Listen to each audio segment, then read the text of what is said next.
បាទទៅចាប់អារម្មណ៍អំពីព្រឹត្តិការណ៍នៃការប្រកួតបាទជំរុះបាទ World Cup បាទយើងចាប់អារម្មណ៍ពីបាទក្រុមប្រទេសដែលស្ថិតនៅបាទទ្វីបអាហ្វ្រិកយ៉ាងណាបាទបងប្អូនបានឃើញហើយនេះជាការប្រកួតបាទជំរុះហើយយើងក៏បានស្វែងរកឃើញបាទក្រុមបាទចំនួន9បាទនៃទ្វីបអាហ្វ្រិកដែលត្រូវឡើងទៅបាទជុំបន្ទាប់បាទជាលើកដំបូងហើយបាទសម្រាប់បាទក្រុមប្រទេសមួយចំនួនគឺរហូតដល់ទៅ9ប្រទេសប៉ុន្តែនៅមាន4ប្រទេសទៀតបាទនឹងត្រូវការប្រកួតជំរុះជាបន្តបាទអញ្ចឹងណាបើយើងចាប់អារម្មណ៍ពីនៅក្នុងតំបន់អាហ្វ្រិកកីឡាករដែល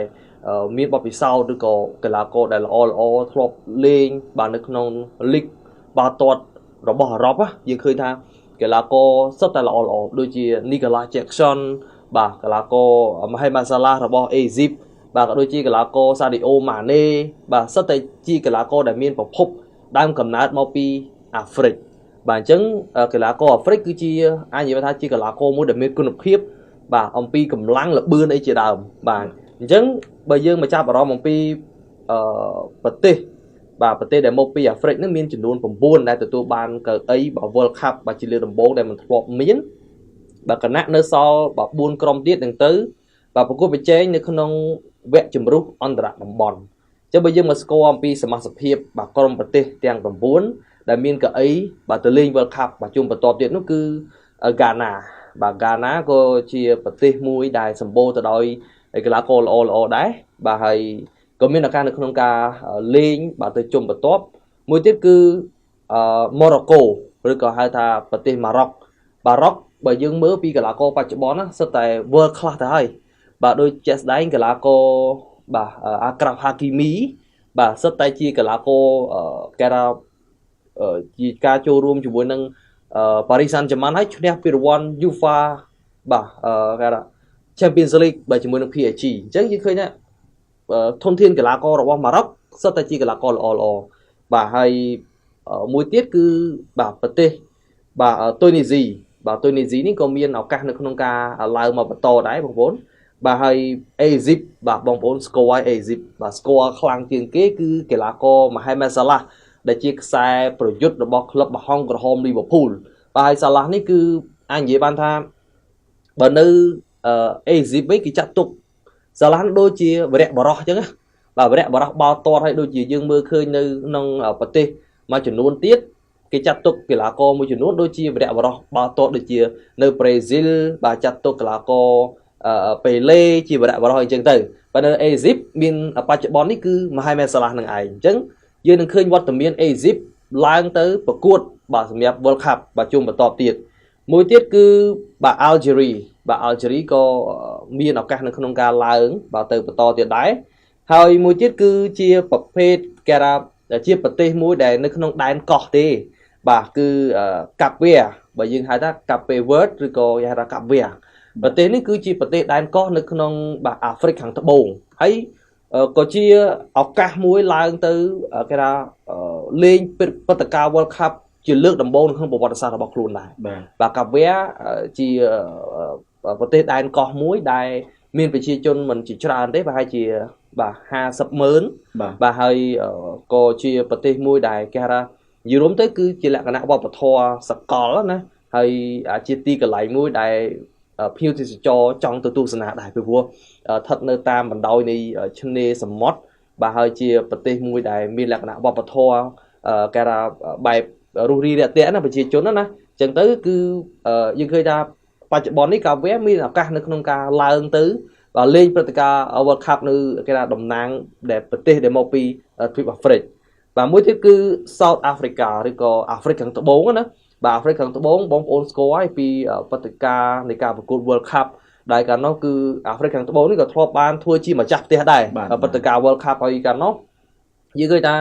បន្ទាប់ពីអាហ្វ្រិកខាងត្បូងទទួលរៀបចំធ្វើជាម្ចាស់ផ្ទះព្រឹត្តិការណ៍ World Cup ហើយបន្ទាប់ពីនោះមកគឺ South Africa ចាប់ដើមគេថាមានបញ្ហាបាទហើយมันអាចមានឱកាសអីឡើងទៅជុំបន្តទេប៉ុន្តែទើបតែយើងឃើញថានៅក្នុងឆ្នាំ2026នេះបាទSouth Africa បាទឬក៏អាហ្វ្រិកខាងត្បូងនេះគឺមានវត្តមានត្រឡប់មកវិញហើយបាទហើយអាហ្វ្រិកខាងត្បូងក៏ជាប្រទេសមួយបាទដែលមានធនធានកីឡាករល្អច្រើនបាទមួយទៀតគឺ Senegal បងប្អូនស្គាល់ហើយ Senegal គឺ កីឡាករមួយចំនួនដែលបានផលប្រកបអាជីពនៅលីកកំពូលរបស់អង់គ្លេសបាទដូចជា Sadio Mane បច្ចុប្បន្នគាត់ទៅលេងឲ្យបាទ Saudi Pro League នៅ Al Nassr ជាមួយនឹង Cristiano Ronaldo ហើយដូចជាកីឡាករបើខ្ញុំចាំមិនច្រឡំទេដូចជាកីឡាករបាទរបស់បាទ Tokyo Chelsea កីឡាករ Nicolas Jackson ដូចជា Senegal ដែរបាទត្រូវបានទៅខ្ចីជើងបាទទៅចូលរួមជាមួយនឹង Bayern Munich បាទនេះគឺជាកីឡាកររបស់ Senegal បាទហើយនៅក្នុងនោះក៏មានបាទកូដឺវ៉ាដែរណាបាទអូមានកូដឺវ៉ាដែរនៅក្នុងការទៅប្រកួតបាទសម្រាប់ជុំបន្ទាប់ទៀតដែរអញ្ចឹងយើងឃើញថាប្រទេសទាំង9នេះគឺសុទ្ធតែជាក្រុមប្រទេសដែលមានឱកាសនៅក្នុងការឡើងទៅបាទជុំបន្ទាប់ទៀតហើយបាទអញ្ចឹងនៅក្នុងចំណោមនោះគឺត្រូវមាន4ប្រទេសទៀតបាទ4ប្រទេសទៀតដើម្បីធ្វើការជំរុះបាទទៅការជំរុះបន្តទៀតបាទ4ប្រទេសទៀតហ្នឹងគឺទៅប្រកួតជំរុះនៅក្នុងជុំទី2បន្តជាមួយនឹង FIF ដតីស្កាព្រោះដោយសារតែមែនតែនគេហៅថាគឺជាការប្រកួតជំរុះអន្តរជាតិ បាទវាង FIF ដតីព្រោះដោយសារតែឆ្នាំ2026ហ្នឹងគឺការប្រកួត World Cup បងប្អូនដឹងហើយគឺធ្វើឡើងដោយ3ប្រទេសចូលគ្នាហើយចឹងមានរហូតដល់48ប្រទេសនោះដែលត្រូវប្រកួតប្រជែងនៅក្នុងឆ្នាំក្រោយនឹងឯងអញ្ចឹងនៅក្នុងការប្រកួតទ្វីបមួយគឺមានឱកាសច្រើនបាទសម្រាប់ប្រទេសនៅក្នុងតំណាងទ្វីបដោយដែលស្ការជំរាបជូនទាំងមាន9ដូចជាហ្គាណានេះក៏បាត់មុខមិនដែលខកខានដែរបាទសម្រាប់ហ្គាណាបាទហ្គាណាក៏សម្បូរកីឡាករល្អៗខ្លាំងដែរម៉ារ៉ុកក៏ឆ្នាំមុនមួយទៀតនោះក៏លេខ4ដែរបាទម៉ារ៉ុកបានប៉ះប៉ូទុយហ្គាល់ទៅដល់លេខ3លេខ4ណាបាទម៉ារ៉ុកក៏ល្អដែរហើយទូនីស៊ីបាទក៏អសាឃើញអេស៊ីបក៏ជាក្រុមមួយខ្លាំងដែរហើយអាហ្សេរីនេះគឺជាប្រទេសមួយដែលគេហៅថាបើនៅទ្វីបអាហ្វ្រិកហាក់ដូចជានៅតំបន់កណ្ដាលគេបាទសម្រាប់អាហ្សេរីហើយកាប់វើតនេះគឺជាដែនកោះទេបាទទូចទេនៅមហាសមុទ្របើតាមចាំក៏អាត្លង់តិកវគ្គក្រោយព័ត៌មានក្រោយខ្ញុំនឹងជម្រាបជូនបាទហើយនឹងអាហ្វ្រិកខាងត្បូងបាទក្រុមចាស់ផ្ទះ World Cup កន្លងទៅ Senegal ហើយនឹង Ivory Coast នេះក៏ទំឡើងមកវិញដែរកាលពីមុនកាលពីអតីតកាល Ivory Coast Cameroon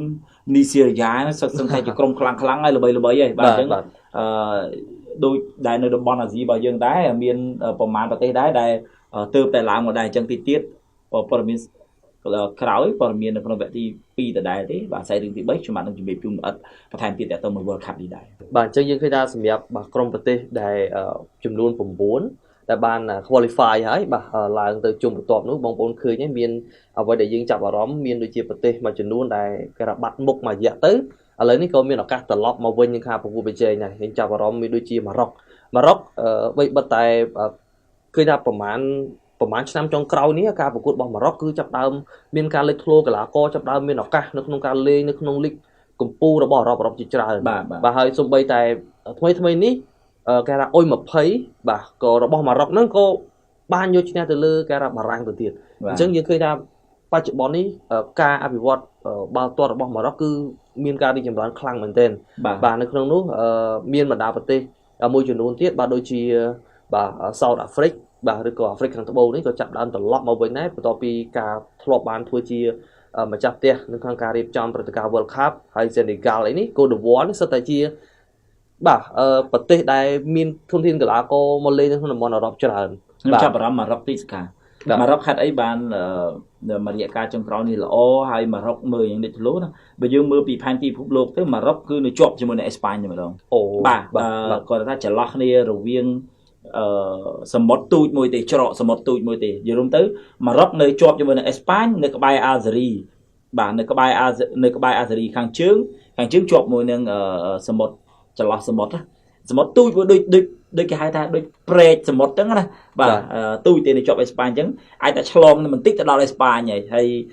នៅខាងក្រោមគឺវាខ្សាច់សារ៉ាខាង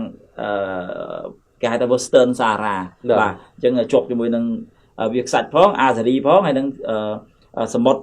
អាត្លង់តិកមហាសមុទ្រអាត្លង់តិកអញ្ចឹងម៉ារ៉ុកនេះជាដែនដីមួយដែលល្អដែរសកាជាប់ជាមួយនឹងមហាសមុទ្រដ៏ធំបាទហើយជាប់ជាមួយនឹងច្រក អន្តរជាតិរវាងអេស្ប៉ាញនិងម៉ារ៉ុកទៀតហើយនៅខាងក្រោមជាប់ជាមួយនឹងអាហ្សេរីហើយនឹងជាប់ជាមួយនឹងវាខ្សាច់គ្រប់បែបសពយ៉ាងឯណាបាទល្អមែនទែនបាទយើងឃើញថាតកតងជាមួយនឹងក្រុមប្រទេសដែលមកពីខាងទ្វីបអាហ្វ្រិកយើងឃើញមានបច្ចុប្បន្នមាន9ក្រុមនៅសល់4ក្រុមនៅក្នុងការជំរុះបាទនៅក្នុងអន្តរតំបន់បាទជាបន្តទៀត